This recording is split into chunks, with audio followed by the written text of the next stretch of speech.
যুক্তরাজ্যের পার্লামেন্ট নির্বাচনে টানা পঞ্চমবারের মতো এমপি হওয়ার পথে বাংলাদেশি বংশোদ্ভূত রুশনারা আলী। নানা বিতর্ক আর সমালোচনার পরও পূর্ব লন্ডনের বাংলাদেশি অধ্যুষিত বেথুনাল গ্রিন অ্যান্ড বো ও পপলার অ্যান্ড লাইম হাউস আসনে লেবার পার্টি থেকে রুশনারা আলীর এমপি হওয়া এখন অনেকটা নিশ্চিত। বাংলাদেশি ইমিগ্র্যান্ট নিয়ে তার দলীয় প্রধানের নেতিবাচক মন্তব্য তার উপর প্রভাব পড়বে কিনা এমন প্রশ্নে বেথুনাল গ্রিনের বাসিন্দা আবুল হোসাইন রূপালী বাংলাদেশকে বলেন, গত নির্বাচনে ব্যবধান ছিল প্রায় 40,000, তবে এবার দলীয় প্রধান কিয়ার স্টারমারের বক্তব্য ও অন্যান্য বিষয় থাকায় ব্যবধান সেভাবে হবে না। তবে রুশনারা এখানে বিজয়ী হবেন এটা নিশ্চিত। 2010 সালের নির্বাচনে রুশনারা আলী প্রথমবারের মতো ব্রিটিশ এমপি নির্বাচিত হন। তার ওই নির্বাচনের মধ্য দিয়ে যুক্তরাজ্যের পার্লামেন্টে বাংলাদেশিদের অভিষেক ঘটে।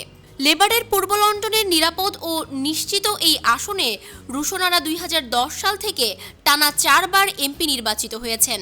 একই বছর থেকে আন্তর্জাতিক উন্নয়ন বিষয়ক ছায়ামন্ত্রী হিসেবে দায়িত্ব পালন করেছেন। এরপর তিনি 2013 সালের অক্টোবরে ছায়া শিক্ষামন্ত্রী নিযুক্ত হন।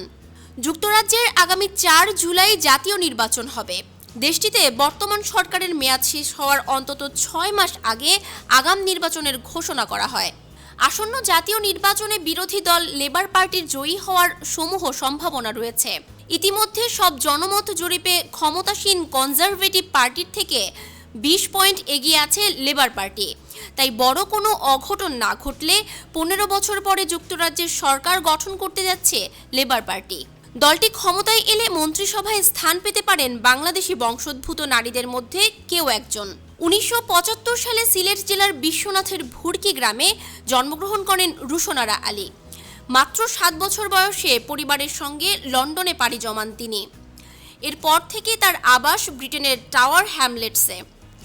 মালবারি স্কুল ও টাওয়ার হ্যামলেট কলেজে লেখাপড়া শেষে অক্সফোর্ড বিশ্ববিদ্যালয়ের সেন্ট জনস কলেজে দর্শন, রাজনীতি ও অর্থনীতি বিষয়ে পড়াশোনা করেন তিনি।